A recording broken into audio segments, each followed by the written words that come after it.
Hello મિત્રો, તો મિત્રો આપણે અગાઉ ગુજરાતની ભૂગોળના 2 પાર્ટ આપણે જોયા છે, બરાબર. અને આજે આપણે ત્રીજો પાર્ટ જોવાના છીએ.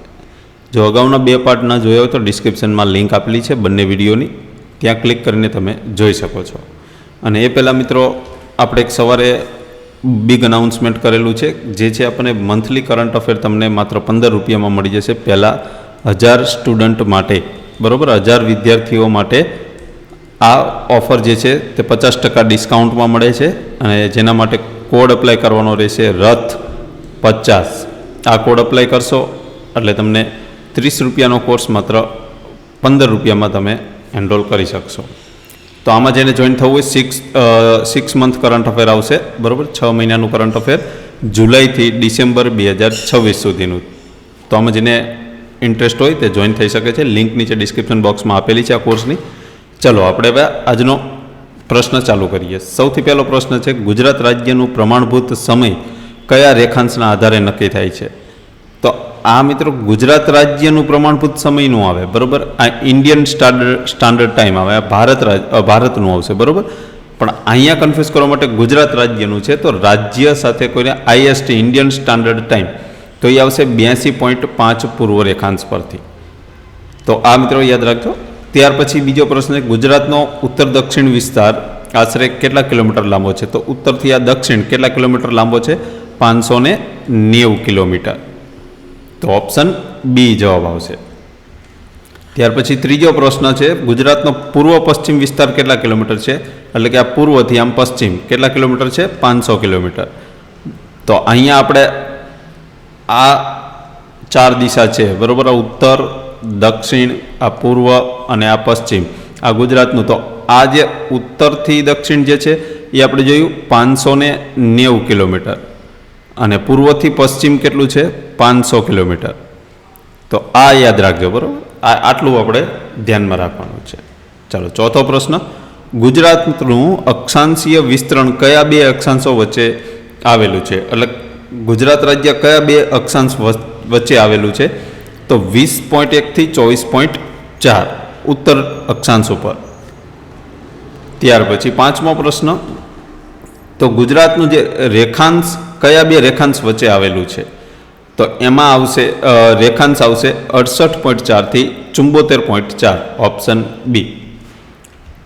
ત્યાર પછી છઠ્ઠો પ્રશ્ન, ભારતના પશ્ચિમ છેડે આવેલું ગુજરાતનું મહત્વપૂર્ણ બંદર કયું છે? તો એ બંદર પશ્ચિમ છેડે આવેલું છે ઓખા, બરાબર. છેક પશ્ચિમ છેડે આપણે દ્વારકાની બાજુમાં ઓખા આવશે, એ પશ્ચિમ છેડે આવેલું મહત્વનું બંદર છે. ત્યાર પછી સાતમો પ્રશ્ન, ગુજરાતમાં કર્કવૃત કયા વિસ્તારમાંથી પસાર થાય છે? તો અહીંયા મિત્રો આવશે ઉત્તરમાંથી અને કચ્છ વિસ્તારમાંથી. હવે ઘણીવાર તમને ઓપ્શનમાં માત્ર ઉત્તર એવું લખેલું હોય, બરાબર, એટલે કે ઉત્તર ગુજરાતમાંથી પસાર થાય છે, તો પણ એ સાચું છે. તો આ પણ યાદ રાખવાનું. અને ઉત્તર અને કચ્છ વિસ્તાર કે એ પણ સાચું.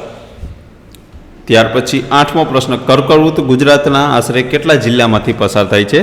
7 જિલ્લામાંથી કર્કવૃત પસાર થાય છે. ત્યાર પછી આ નવમો પ્રશ્ન, ગુજરાતના સૌથી પૂર્વમાં આવેલ જિલ્લો કયો છે? તો સૌથી પૂર્વમાં જિલ્લો આવેલો છે દાહોદ. ત્યાર પછી 10મો પ્રશ્ન, ગુજરાતનો સૌથી પશ્ચિમ બિંદુ કયા જિલ્લામાં આવેલું છે? તો સૌથી પશ્ચિમ બિંદુ જે છે તે કચ્છ જિલ્લામાં આવેલું છે. 11મો પ્રશ્ન, ગુજરાતની જમીનની સરેરાશ ઊંચાઈ આશરે કેટલી છે, કેટલા મીટરમાં છે? તો એ મીટરમાં કીધી છે, તો જવાબ છે 137 મીટર સરેરાશ ઊંચાઈ. ત્યાર પછી 12મો પ્રશ્ન, નીચેનામાંથી કયો જિલ્લો સૌરાષ્ટ્ર પ્રદેશમાં આવતો નથી? તો સૌરાષ્ટ્રમાં જો અમરેલી આવશે, બોટાદ આવશે, ગીર સોમનાથ આવશે. આ ભરૂચ જે છે તે દક્ષિણ ગુજરાતમાં આવશે, ભરૂચ આવશે નહીં. ત્યાર પછી 13મો પ્રશ્ન, ગુજરાતનો સૌથી લાંબો જમીની સીમાવાળો પાડોશી રાજ્ય કયું છે? તો એ પડોશી રાજ્ય આવશે રાજસ્થાન, જે સૌથી વધારે જમીન સીમા ધરાવે છે. આપણે ગુજરાતને 3 રાજ્ય અને એક આંતરરાષ્ટ્રીય બોર્ડર ધરાવે છે. એક છે આંતરરાષ્ટ્રીયમાં, આ સાઈડ છે પાકિસ્તાન, પછી આ સાઈડ અહીંયા આવશે રાજસ્થાન, ત્યાર પછી અહીંયા આવશે મધ્યપ્રદેશ, અને નીચે આવશે આપણે અહીંયા મહારાષ્ટ્ર, અહીંયા આપણું ગુજરાત છે, બરાબર. તો આવી રીતે સૌથી વધારે જમીન વિસ્તાર એટલે કે સૌથી વધારે જમીન વિસ્તારની સરહદ ધરાવતું આપણે રાજ્ય હોય તો આ છે રાજસ્થાન. રેડી? ચાલો, તો આનો જવાબ આવશે ઓપ્શન સી. 14મો પ્રશ્ન, ગુજરાતમાં કચ્છને મુખ્ય ભૂમિ સાથે જોડતો મહત્વપૂર્ણ વિસ્તાર કયો છે? તો એ મહત્વપૂર્ણ વિસ્તાર આવશે નાનું રણ.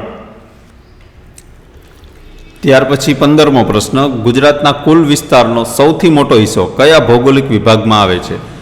તો ગુજરાતનો જેટલો વિસ્તાર છે એમાં સૌથી મોટો હિસ્સો જે છે તે ગુજરાતના મેદાનો રહેલા છે, બરાબર. ગુજરાતમાં શું તે સૌથી વધારે ભૌગોલિક મેદાનોમાં આવેલો છે હિસ્સો ગુજરાતનો સૌથી વધારે.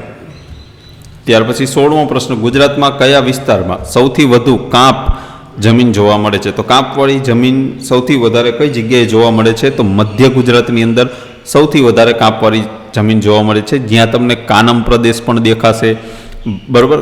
કાનમ પ્રદેશ પણ દેખાશે, ભાલ પ્રદેશ પણ દેખાશે. તો આ બધા પ્રદેશોમાં ખૂબ જ વધારે ઉત્પાદન થતું હોય છે, કારણ કે અહીંયા સૌથી વધારે કાંપવાળી જમીન છે, કારણ કે સૌથી વધારે અહીંયા નદીઓ પણ આવે છે. નર્મદા નદી છે, બરાબર. આ મહી નદી છે. આ ઘણી બધી નદીઓ જે છે એ પોતાનો કાંપ લઈને એ ખંભાતના અખાતને મળતી હોય છે. તો અહીંયા જેટલી પણ કાંપ પાથરે છે એટલે તે જમીન કેવી થઈ જાય છે? ફળદ્રુપ જમીન થઈ ગઈ છે. તો સૌથી વધારે ત્યાં ફળદ્રુપતા રહેલી છે, એટલે કાંપની જમીનના કારણે. ચાલો, ત્યાર પછી 17મો પ્રશ્ન, ગુજરાતમાં કાળી જમીન મુખ્યત્વે કયા પાક માટે અનુકૂળ છે? તો કપાસ માટે. 18મો પ્રશ્ન, ગુજરાતના દરિયા કિનારે સૌથી વધુ કયા પ્રકારનો કિનારો જોવા મળે છે? તો ગુજરાતને સૌથી વધારે દરિયા કિનારો પ્રાપ્ત છે 1600 કિલોમીટર, બરાબર.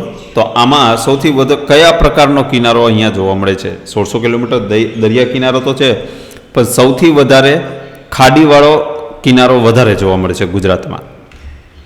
ત્યાર પછી 19મો પ્રશ્ન, ગુજરાતમાં સૌથી વધુ જ્વારભાટનો પ્રભાવ કયા અખાતમાં જોવા મળે છે? તો એ અખાત આવશે ખંભાતનો અખાત. 20મો પ્રશ્ન જોઈએ કે ગુજરાતમાં ક્ષારયુક્ત જમીન સુધારવા માટે સૌથી વધુ કઈ પદ્ધતિ ઉપયોગી છે?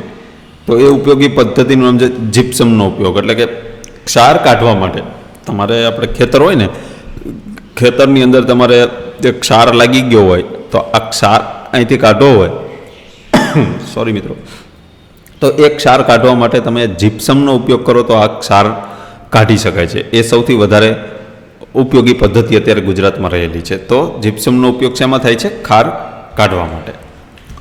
ચલો, 21મો પ્રશ્ન, ગુજરાતમાં કઈ પવન પ્રણાલી મુખ્ય વરસાદ લાવે છે? તો વરસાદ લાવવા માટે કઈ પવનની પ્રણાલી જે છે તે ગુજરાતમાં વરસાદ લઈને આવે છે? તો એમાં દક્ષિણ પશ્ચિમ ચોમાસું.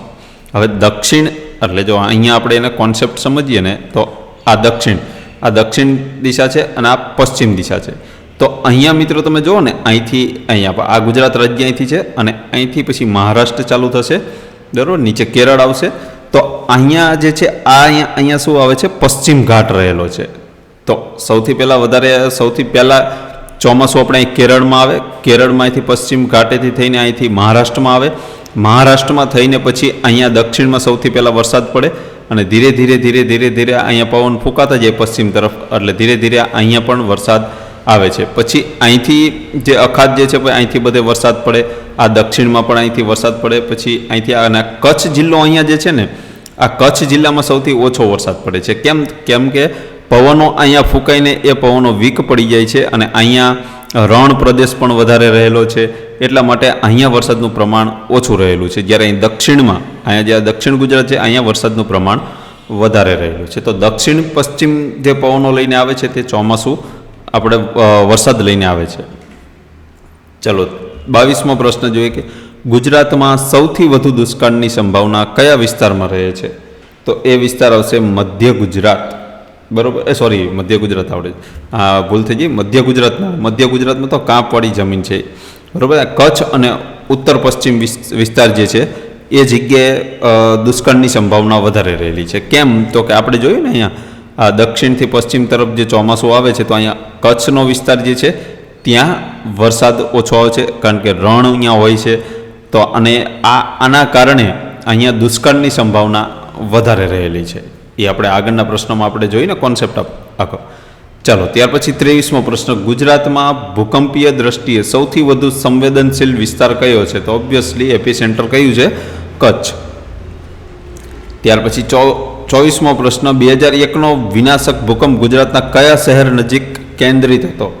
તો એ શહેર કયું આવશે?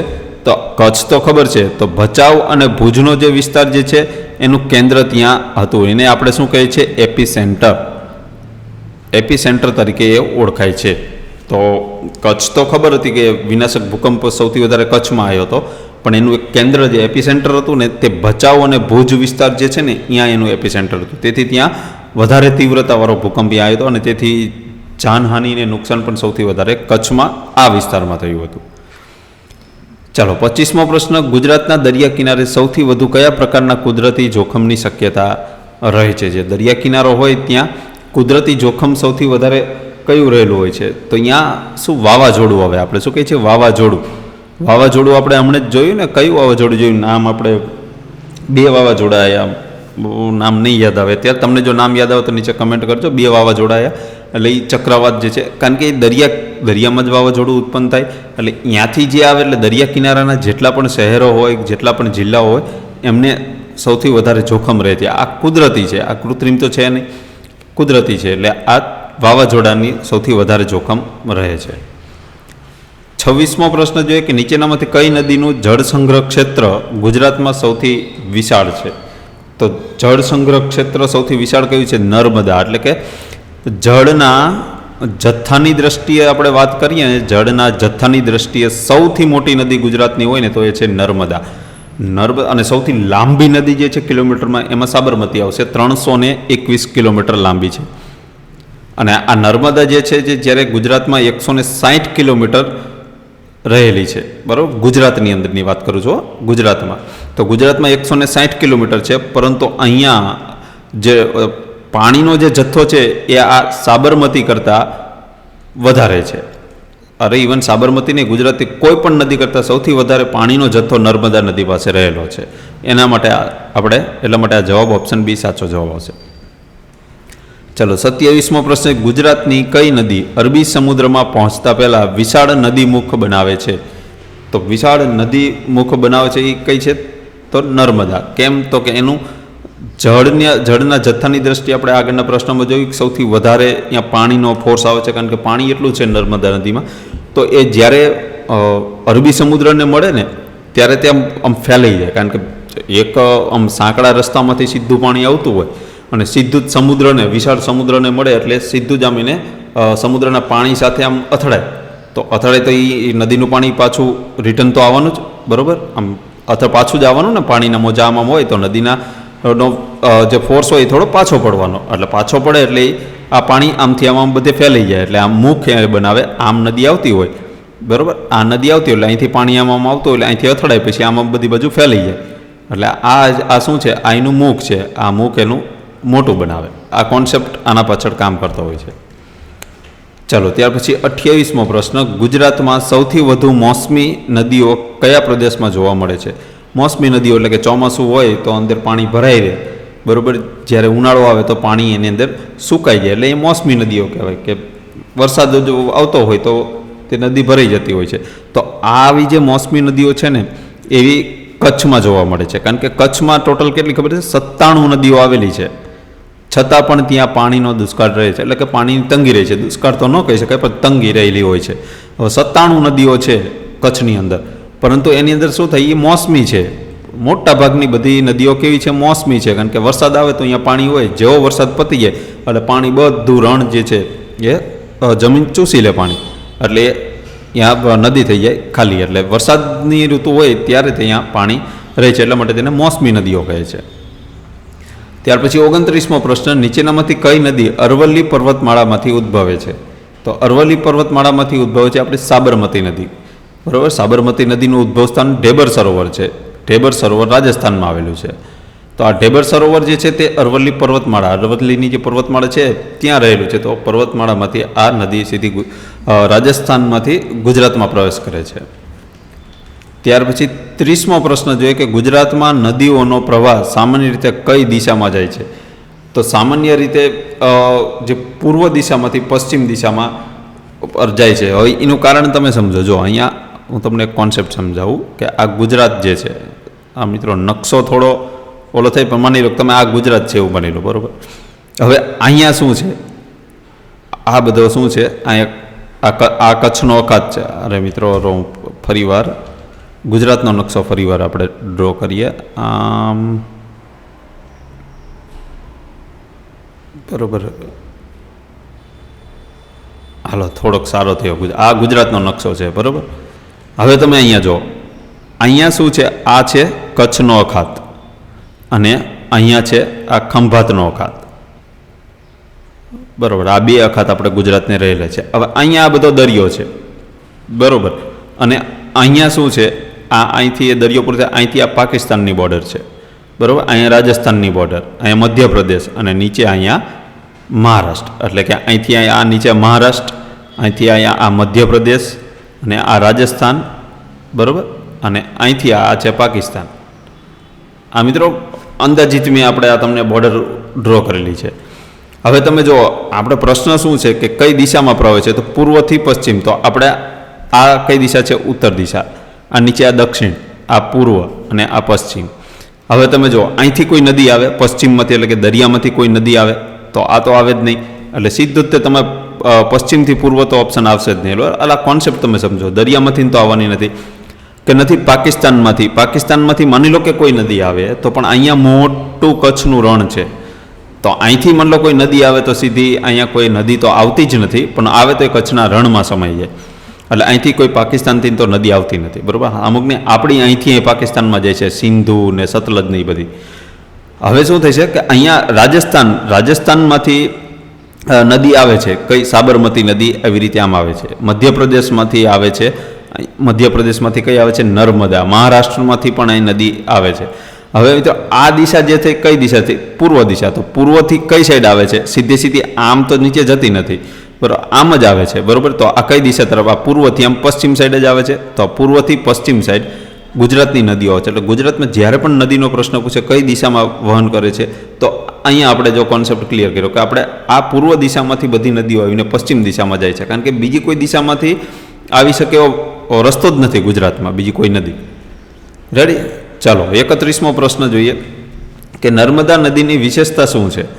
તો નર્મદા નદી જે છે તેની વિશેષતા તે એક રિફ્ટ ખાણ એટલે કે રિફ્ટ વેલીમાં વહે છે. એટલે રિફ્ટ વેલી એટલે ખાણ હોય છે ને, એ ખાણમાં એ નદી વહે છે. ત્યાર પછી 32મો પ્રશ્ન, તાપી નદીની સૌથી મહત્વપૂર્ણ વિશેષતા કઈ છે? તો તાપી નદીની સૌથી મહત્વપૂર્ણ વિશેષતા જે છે એ પણ એક ખાણમાં વહે છે. ત્યાર પછી મિત્રો નર્મદા નદી છે ને તે સોરી મિત્રો અહીંયા ઉપર આજે નર્મદા નદીની એક ખાસિયત એ પણ છે કે નર્મદા નદી અહીંયા તે ડેલ્ટા પણ બનાવે છે. ચલો ત્યાર પછી 33મો પ્રશ્ન, ગુજરાતમાં સૌથી વધુ ચેકડેમ કયા હેતુ માટે બનાવવામાં આવે છે? તો સૌથી વધારે ચેકડેમ શેના માટે બનાવવામાં આવે છે? તો કે આ ભૂગર્ભ જળનું પુનર્ભરણ એટલે કે ભૂગર્ભ જે જળ હોય છે, બરાબર, જે પાણી હોય છે એના સંગ્રહ કરવા માટે. કારણ કે આજુબાજુના ખેતીલાયક જમીન હોય કે ગમે તેમની પર પાણીનો સંગ્રહ કર્યો હોય તો માણસોને આપી શકાય, એટલા માટે આ ચેકડેમો બનાવવામાં આવે છે. ગુજરાતમાં સુજલામ સુફલામ સ્પ્રેડિંગ કેનાલનો મુખ્ય હેતુ શું હતો? તો એનો મુખ્ય હેતુ છે કે પાણીનું પુનર્વિતરણ અને સંચય, એટલે કે પાણીને યોગ્ય જગ્યાએ વિતરણ કરી શકાય અને સંચય કરી શકાય, એનો હેતુ છે. 35મો પ્રશ્ન, ગુજરાતમાં વરસાદી પાણીના સંચય માટે સૌથી વધુ કઈ પરંપરાગત પદ્ધતિ જાણીતી છે? તો સૌથી વધારે પરંપરાગત જે પદ્ધતિ જે છે તે વાવ. તો વરસાદની પાણી વાવ બહુ ઊંડી હોય છે, વાવની અંદર પાણી ભરાઈ રહે તો એનો સંગ્રહ થાય. પહેલાં રાજા મહારાજાઓ વાવ જ બનાવતા હતા. વાવ શેના માટે બનાવતા હતા? એ પાણીનો સંગ્રહ કરવા માટે, જેથી તેમના રાજ્યને પાણી જ્યારે જોઈ ત્યારે તે આપી શકે. 36મો પ્રશ્ન, જે નીચેનામાંથી કયો બંધ જળ વિદ્યુત ઉત્પાદન પણ કરે છે? તો એ બંધ આવશે સરદાર સરોવર, ઉકાઈ અને કડાણા. આ ત્રણેય બંધ એવા છે કે જ્યાં જળ વિદ્યુત ઉત્પાદન પણ કરે છે. તો ઓપ્શન ડી સાચો જવાબ આવશે. ચલો મિત્રો આપણે થોડુંક ફાસ્ટ લઈશું કારણ કે જે 37મો પ્રશ્ન 100 પ્રશ્ન જોવાના છે. વિડીયો વધારે લાંબો થઈ જશે કારણ કે આપણે થોડુંક કોન્સેપ્ટ ઉપર ગયા ને એટલા માટે. તો ચલો, ગુજરાતમાં પાણીની અછતની સમસ્યા સૌથી વધુ કયા પ્રદેશમાં જોવા મળે છે? તો પાણીની સૌથી વધારે સમસ્યા સૌથી વધારે કઈ જગ્યાએ જોવા મળે છે? તો સૌરાષ્ટ્ર અને કચ્છમાં. 38મો પ્રશ્ન જોઈએ કે નીચેનામાંથી કયું કુદરતી સરોવર છે? તો કુદરતી સરોવર કયું છે? નળ સરોવર. 39મો પ્રશ્ન, નળ સરોવર મુખ્યત્વે કયા પ્રકારનું વેટલેન્ડ છે? તો એમાં જવાબ છે મીઠા પાણીનું, એટલે કે નળ સરોવર મીઠા પાણીનું સરોવર છે. 40મો પ્રશ્ન, ગુજરાતમાં સૌથી વધુ ભૂગર્ભ જળનું પુનર્ભરણ કઈ ઋતુમાં થાય છે? તો સ્વાભાવિક છે, ચોમાસામાં જ થાય. 41મો પ્રશ્ન, ગુજરાતમાં જળ સંચય માટે વાવનું સૌથી મહત્વનું ઐતિહાસિક ઉદાહરણ કયું છે? તો એ ઐતિહાસિક ઉદાહરણ છે રાણીની વાવ, અડાલજની વાવ, દાદા હરીની વાવ. આ બધી આપણે વાવ વારસામાં આપણે ભણશું, બરાબર, અને તમે ભણી પણ ચૂક્યા છો. તો આ બધા પાણીનો સંગ્રહ કરવા માટે તો આ વાવ બધી બનાવેલી છે. ચાલો, ત્યાર પછી 42મો, એટલે ઓપ્શન ડી સાચો જવાબ છે, 3-3. 42મો પ્રશ્ન, રાણકી વાવ કયા જિલ્લામાં આવેલી છે? તો રાણકી વાવ આવેલી છે પાટણ જિલ્લામાં, જેને વર્લ્ડ હેરિટેજ યુનેસ્કોમાં સ્થાન પણ મળેલું છે. ત્યાર પછી 43મો પ્રશ્ન, ગુજરાતમાં નદીના પાણીના આંતરજોડાણનો મુખ્ય હેતુ શું છે? તો પાણીના આંતરજોડાણનો મુખ્ય હેતુ છે કે પાણીની અછતવાળા વિસ્તારમાં પાણી પહોંચાડવું. આ એનો મુખ્ય હેતુ છે. ઓપ્શન બી સાચો જવાબ આવશે. 44મો પ્રશ્ન, નીચેનામાંથી કઈ નદી પર સરદાર સરોવર બંધ આવેલો છે? હવે સરદાર સરોવર બંધ મિત્રો આપણને બધાને ખબર છે, સ્ટેચ્યુ ઓફ યુનિટી પાસે આવેલો છે, નર્મદા નદી પર. 45મો પ્રશ્ન, ગુજરાતમાં નર્મદા કેનાલ નેટવર્કનો મુખ્ય લાભ શું છે? તો એનો મુખ્ય લાભ સિંચાઈ અને પીવાનું પાણી. અત્યારે લગભગ જગ્યાએ તમે જુઓ ને કે કેનાલ દ્વારા પીવાનું પાણી, નર્મદાનું પાણી આવે છે, અને ખેડૂતોને સિંચાઈ માટે પણ કેનાલ દ્વારા પાણી પૂરું પાડી શકાય છે. તો એનું મુખ્ય નેટવર્ક આ કેનાલ, નર્મદા કેનાલનું છે, સિંચાઈ અને પીવાનું પાણી પૂરું પ્રોવાઈડ કરવાનું. એટલે 46મો પ્રશ્ન, ગુજરાતના કયા વિસ્તારમાં નદીના પાણી કરતાં ભૂગર્ભ જળ પર વધુ નિર્ભરતા છે?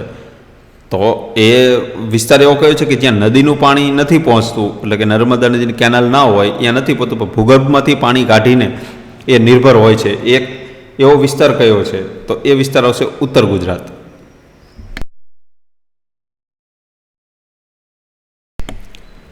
ત્યાર પછી 47મો પ્રશ્ન, નીચેનામાંથી કઈ નદીનું પાણી અરબી સમુદ્રમાં મળતા પહેલાં ખંભાતના અખાતમાં પ્રવેશે છે? તો એની અંદર સાચો જવાબ આવશે મહી, નર્મદા અને સાબરમતી. હવે મહી નદી કોને મળે છે? ખંભાતના અખાતને, બરોબર, ખંભાતના અખાતને મળે છે. નર્મદા નદી પણ ખંભાતના અખાતને મળે છે, અને સાબરમતી નદી પણ ખંભાતના અખાતને મળે છે.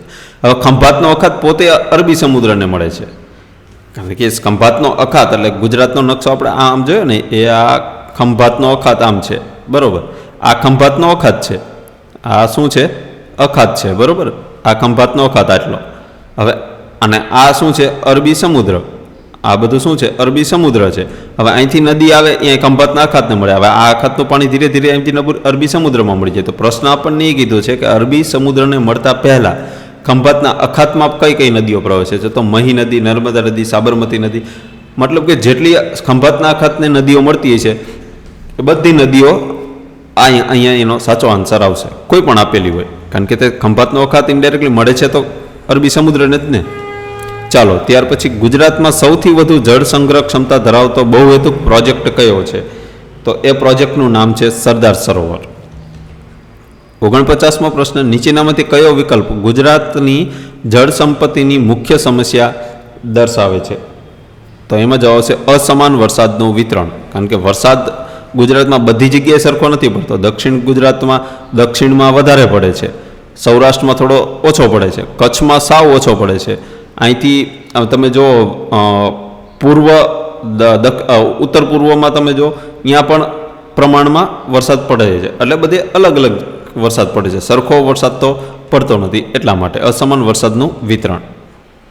50મો પ્રશ્ન, ગુજરાતમાં પાણી સંરક્ષણ માટે સૌથી અસરકારક લાંબા ગાળાનો ઉપાય કયો માનવામાં આવે છે? તો એમાં આવે છે કે વરસાદી પાણીનું સંચય, ચેકડેમ અને માઇક્રો સિંચાઈનો સંયુક્ત ઉપયોગ. એટલે કે વરસાદી પાણીનો તમે સંગ્રહ કરી શકો, શેના દ્વારા? ચેકડેમ બાંધીને તેને સંગ્રહ કરી શકો. માઇક્રો સિંચાઈનો સંયુક્ત ઉપયોગ એટલે કે જે ખેડૂતો પાણી પાતા હોય તે ડાયરેક્ટ સીધું પાણી આવે છે, એમાં વધારે પાણી વેડફાઈ જાય છે. તો સિંચાઈ દ્વારા પાણી પાકને આપવામાં આવે તો શું સિંચાઈ દ્વારા જેટલું પાણી જરૂરી છે પાકને એટલું જ પાણી મળે, વેસ્ટ પાણી જાય નહીં. તો આ એનો ઉપાય, લાંબા ગાળાનો ઉપાય માનવામાં આવે છે. 51મો પ્રશ્ન, ગુજરાતમાં અરવલ્લી પર્વતમાળાનો વિસ્તાર મુખ્યત્વે કયા ભાગમાં આવેલો છે? તો અરવલ્લી પર્વતમાળાનો વિસ્તાર ઉત્તર પૂર્વ ગુજરાતમાં, બરાબર. તો આ ઉત્તર અને આ પૂર્વ, તો આ સાઈડ અહીંયા બધે અરવલ્લીનો વિસ્તાર છે. ત્યાર પછી 52મો પ્રશ્ન, ગુજરાતના દક્ષિણ ભાગમાં આવેલી મુખ્ય પર્વતમાળા કઈ છે? તો દક્ષિણ ભાગમાં જે મુખ્ય પર્વતમાળા કઈ છે? સહ્યાદ્રી પર્વતમાળા. 53મો પ્રશ્ન, ગુજરાતમાં ગિરનાર પર્વત કયા ભૌતિક વિભાગમાં આવેલો છે? તો ગિરનાર પર્વત કયા ભૌતિક વિભાગમાં આવેલો છે? સૌરાષ્ટ્રમાં. 54મો પ્રશ્ન, ગિરનાર પર્વત મુખ્યત્વે કયા પ્રકારના ખડકોમાંથી બનેલો છે? તો ગિરનાર પર્વત જે છે તે અગ્નિજ ખડકો જે છે એમાંથી બનેલો આ પર્વત છે. ત્યાર પછી 55મો પ્રશ્ન જોઈએ કે ગુજરાતમાં જ્વાળામુખી મૂળના ખડકો સૌથી વધુ ક્યાં જોવા મળે છે? તો સૌથી વધારે આપણને સૌરાષ્ટ્રમાં જોવા મળે છે. 56મો પ્રશ્ન, ગુજરાતમાં કઈ જમીન પાણી ધારણ કરવાની ક્ષમતા માટે જાણીતી છે? તો એમ જ આવશે કાળી જમીન. પાણી ધારણ એટલે કે સૌથી વધારે પાણીને સંગ્રહી શકે, તો એ કાળી જમીન છે. એટલા માટે તો ત્યાં કપાસની ખેતી સૌથી વધારે કાળી જમીનમાં કરવામાં આવે છે. 57મો પ્રશ્ન, ગુજરાતમાં ગોરાળુ જમીનનો મુખ્ય ઉપયોગ કયા પાક માટે થાય છે? તો ગોરાળુ જમીનનો ઘઉં અને તમાકુ માટે આ ગોરાળુ જમીનનો ઉપયોગ કરવામાં આવે છે. 58મો પ્રશ્ન, ગુજરાતમાં લાલ જમીન મુખ્યત્વે કયા વિસ્તારમાં જોવા મળે છે? તો લાલ જમીન જે છે તે ડાંગ અને દક્ષિણ પર્વતીય જેટલા પણ વિસ્તારો છે ને ત્યાં લાલ જમીન જોવા મળે છે. ત્યાર પછી 59મો પ્રશ્ન જોઈએ કે ગુજરાતના કયા વિસ્તારમાં સૌથી વધુ વન વિસ્તાર જોવા મળે છે? તો વન વિસ્તાર મધ્ય ગુજરાતમાં.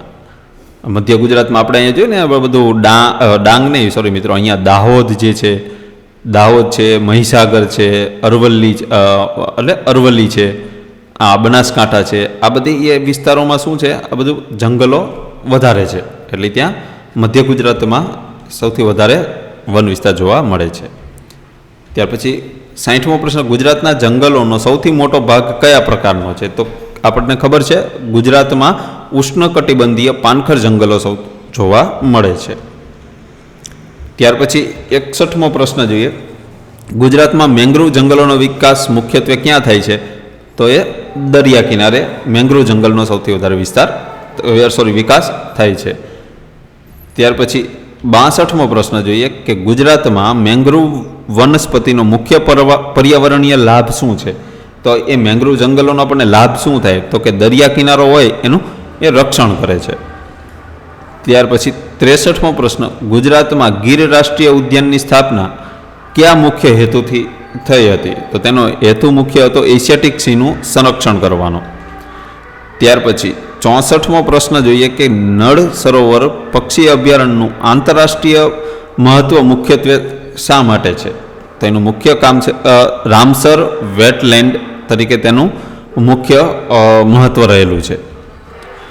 65મો પ્રશ્ન જોઈએ કે ગુજરાતમાં જંગલી ગધેડા અભયારણ્ય કયા વિસ્તારમાં આવેલું છે? તો જંગલી ગધેડા અભયારણ્ય જે છે કયા જગ્યાએ આવેલું છે? તો કચ્છના નાના રણમાં.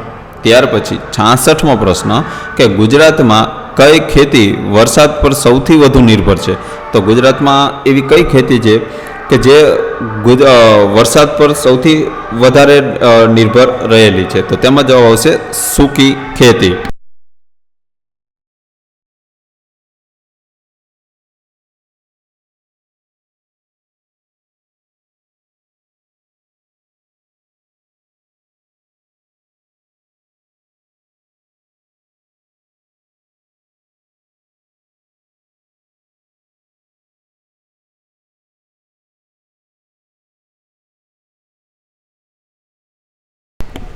ત્યાર પછી 67મો પ્રશ્ન જોઈએ, ગુજરાતમાં ડ્રીપ સિંચાઈનો સૌથી વધુ ઉપયોગ મુખ્યત્વે કયા પાકોમાં થાય છે? તો ડ્રીપ સિંચાઈનો સૌથી વધારે ઉપયોગ બાગાયતી પાકોમાં કરવામાં આવે છે. 68મો પ્રશ્ન, ગુજરાતમાં માઇક્રો ઇરિગેશનનો મુખ્ય હેતુ શું છે? તો માઇક્રો ઇરિગેશનનો મુખ્ય હેતુ છે પાણીનો કાર્યક્ષમ ઉપયોગ. એટલે કે માઇક્રો ઇરિગેશન એટલે શું? તો કે પાણી જે હોય છે તે પાણીનો તમે કાર્યક્ષમ જેટલું જરૂરી છે એનો એટલો તમે ઉપયોગ કરો. તો એના માટે આપણે અગાઉના પ્રશ્નમાં જોઈને કે એનો લાંબા ગાળાનો ઉપાય શું છે, તો કે સિંચાઈ. બરાબર, તો સિંચાઈ જે છે માઇક્રો સિંચાઈ, એ માઇક્રો સિંચાઈથી આ પાણી આપણે બચાવી શકાય છે. 69મો પ્રશ્ન, ગુજરાતમાં પેટ્રોકેમિકલ ઉદ્યોગના વિકાસનું મુખ્ય કારણ શું છે? તો તેનું મુખ્ય કારણ છે પેટ્રોલિયમ અને કુદરતી ગેસ આપણને અહીંયા મળી રહે છે. તો એનું વિકાસનું ઓબ્વિયસલી કારણ એ જ હોય છે ને, બીજું શું કારણ હોઈ શકે આનું? ચાલો, ત્યાર પછી નેક્સ્ટ છે 70મો પ્રશ્ન, ગુજરાતમાં LNG એટલે કે લિક્વિફાઈડ નેચરલ ગેસ બરાબર આયાત માટે જાણીતું બંદર કયું છે? તો એ બંદર આવશે દહેજ બંદર. 71મો પ્રશ્ન, ગુજરાતમાં સેજ એટલે કે સ્પેશિયલ ઇકોનોમિક ઝોન ના વિકાસમાં સૌથી મહત્વપૂર્ણ બંદર કયું છે? તો એના માટે મહત્વપૂર્ણ બંદર આવશે મુન્દ્રા. તો મુન્દ્રા જે છે તે સૌથી મહત્વનું બંદર છે. 72મો પ્રશ્ન, ગુજરાતમાં સિરામિક ઉદ્યોગના વિકાસનું મુખ્ય કારણ શું છે? તો સિરામિક ના ઉદ્યોગનું વિકાસનું કારણ ઉત્તમ ગુણવત્તાવાળી માટી આપણે ગુજરાતમાં મળી રહે છે, એટલા માટે તેનું મુખ્ય કારણ એ છે. ત્યાર પછી 73મો પ્રશ્ન જોઈએ કે ગુજરાતમાં હીરા ઘસવાના ઉદ્યોગનું વિશ્વ પ્રસિદ્ધ કેન્દ્ર કયું છે? તો સુરત. ત્યાર પછી ગુજરાતમાં પિત્તળ ઉદ્યોગનું મુખ્ય કેન્દ્ર કયું છે? તો પિત્તળ ઉદ્યોગ માટે મુખ્ય કેન્દ્ર આવશે જામનગર. 75મો પ્રશ્ન જોઈએ કે ગુજરાતના દરિયાકાંઠાના વિકાસ માટે નીચેના પૈકી કઈ બાબત સૌથી વધારે જવાબદાર છે?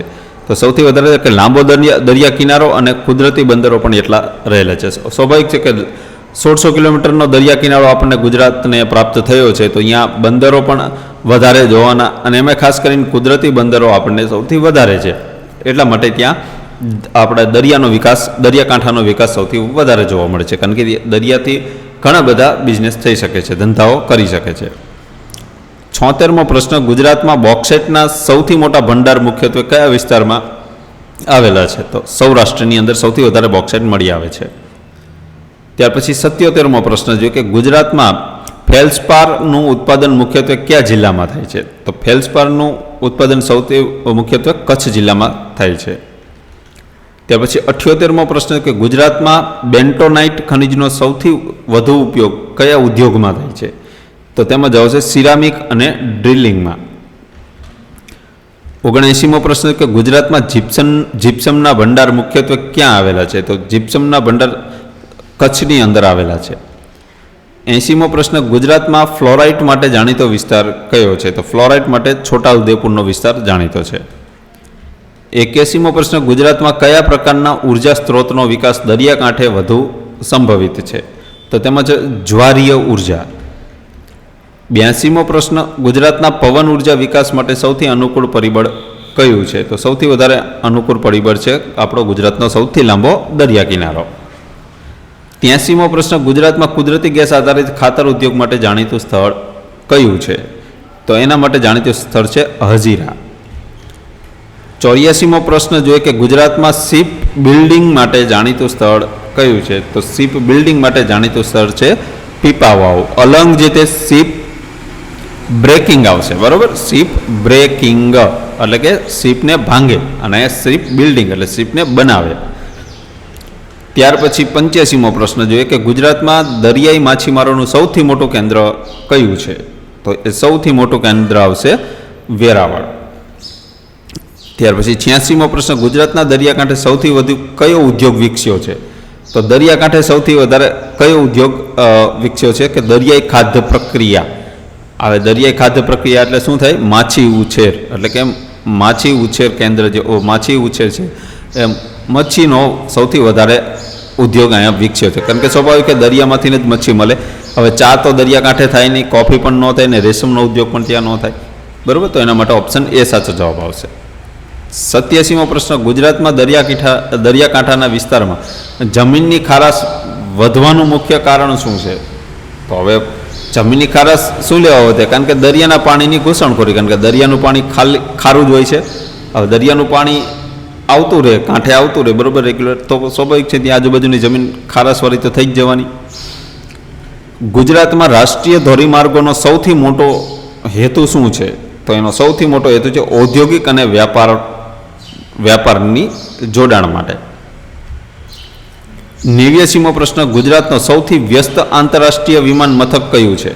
તો સૌથી વ્યસ્ત હોય તેવું તો અમદાવાદમાં જે સરદાર પટેલ આંતરરાષ્ટ્રીય એરપોર્ટ જે છે તે સૌથી વધારે વ્યસ્ત છે, કારણ કે ગુજરાતની અંદર આંતરરાષ્ટ્રીય એ એક જ છે, બરાબર? એટલા માટે 90મો પ્રશ્ન છે કે ગુજરાતમાં ડેડિકેટેડ ફ્લાઇટ કોરિડોર એટલે કે DFCનો મુખ્ય લાભ શું છે? તો તેનો મુખ્ય લાભ છે કે માલવાહક ક્ષમતા વધારવી. 91મો પ્રશ્ન ગુજરાતમાં સૌથી વધુ ઔદ્યોગિક વિકાસ માટે કયું પરિબળ જવાબદાર છે? તો એમાં જવાબ છે દરિયા કિનારો અને બંદરો. 92મો પ્રશ્ન ગુજરાતમાં GIDCનું ફૂલ ફોર્મ શું છે? Gujarat industrial development corporation. આનો મુખ્ય હેતુ શું છે? તો આનો મુખ્ય હેતુ છે કે ઔદ્યોગિક વસાહતોનો વિકાસ. 93મો પ્રશ્ન ગુજરાતમાં સૌથી વધુ કાપડ નિકાસ કયા શહેરમાંથી થાય છે? તો સૌથી વધારે કાપડની નિકાસ થાય છે સુરતમાંથી. ડાયમંડની પણ સુરતમાંથી જ થશે. રેડી? ચાલો, ત્યાર પછી 94મો પ્રશ્ન કે ગુજરાતમાં ઓટોમોબાઈલ ઉદ્યોગ માટે જાણીતું કેન્દ્ર કયું છે? તો ઓટોમોબાઈલ માટે જાણીતું છે સાણંદ, જ્યાં આપણે નેનો ગાડી બનતી હતી ટાટાની. 95મો પ્રશ્ન ગુજરાતમાં ફાર્માસ્યુટિકલ ઉદ્યોગ માટે સૌથી વધુ જાણીતું શહેર કયું છે? તો ફાર્માસ્યુટિકલ માટે જાણીતું છે અમદાવાદ, વડોદરા અને અંકલેશ્વર ત્રણેય. એટલે જવાબ છે ઓપ્શન ડી ઉપરોક્ત તમામ. 96મો પ્રશ્ન ગુજરાતમાં સૌથી વધુ નિકાસ આધારિત ઉદ્યોગ કયો છે? તો નિકાસ આધારિત ઉદ્યોગ છે હીરા અને જ્વેલરી. ત્યાર પછી 97મો પ્રશ્ન ગુજરાતના કયા વિસ્તારમાં પેટ્રોકેમિકલ ઇન્વેસ્ટમેન્ટ રિજન એટલે કે PCPIR વિકાસવામાં આવ્યો છે? તો તેની અંદર સાચો જવાબ છે ઓપ્શન એ, દહેજ વિસ્તાર જે છે ત્યાં સૌથી વધારે પેટ્રોકેમિકલ ઇન્વેસ્ટમેન્ટ રિજન વિકસાવવામાં આવ્યો છે. ત્યાર પછી 98મો પ્રશ્ન જોઈએ કે ગુજરાતમાં બ્લુ ઇકોનોમીના વિકાસ માટે સૌથી મહત્વપૂર્ણ પરિબળ કયું છે? તો તેમાં જશે લાંબો દરિયા કિનારો. 99મો પ્રશ્ન છે કે ગુજરાતમાં દરિયાઈ વેપારના વિકાસમાં સૌથી મહત્વપૂર્ણ પરિબળ કયું રહ્યું છે? તો તેમાં જશે કુદરતી બંદરો. ત્યાર પછી છેલ્લો પ્રશ્ન 100મો કે ગુજરાતની અર્થવ્યવસ્થા અને ભૂગોળ વચ્ચેનો સૌથી યોગ્ય સંબંધ કયો છે? તો સૌથી યોગ્ય સંબંધ છે કે દરિયા કિનારો, બંદરો અને ઉદ્યોગો જે આ રાજ્યના આર્થિક વિકાસના મુખ્ય આધારો છે. એટલા માટે સાચો જવાબ આવશે ઓપ્શન એ. તો મિત્રો, આ આપણે ગુજરાતની ભૂગોળનો ત્રીજો ભાગ જોયો. તો મિત્રો, આ વિડીયો પસંદ આવ્યો તો લાઇક, શેર અને ચેનલને સબસ્ક્રાઈબ કરવી ભૂલતા નહીં. ચલો મિત્રો, મળીએ. જય હિન્દ.